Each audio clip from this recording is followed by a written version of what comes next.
რასიზმის თემას შევეხე ამ ბოლო პერიოდში და ფილმების შემდეგ წიგნების კითხვა დავიწყე რასიზმზე. რა თქმა უნდა, უძიმესია. დღეს წარმოგიდგენთ ტონი მორისონის საყვარელი. საყვარელი პირდაპირ კავშირში არ არის სათაურთან. საყვარელი ქვია გოგონას. არის ქალბატონის სითი, ფერადკანიანი მონა, რომელმაც გადაწყვიტა, რომ უნდა გაქცეულიყო და დაიჭირეს.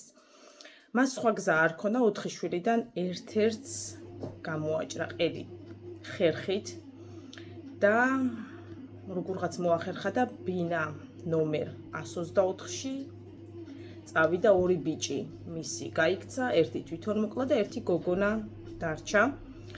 წლების მერე გოგონა სახელად საყვარელი მივიდა.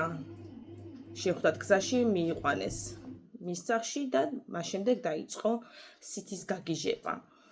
რა თქმა უნდა, ეს სცენარია, რაც მოკლედ მოგიყევით, აუცილებლად მოგეწონებათ ეს წიგნი. არის თუ გიყვართ დრამა, აუცილებლად წასაკითხი წიგნია. ტონი მორისონის საყვარელი.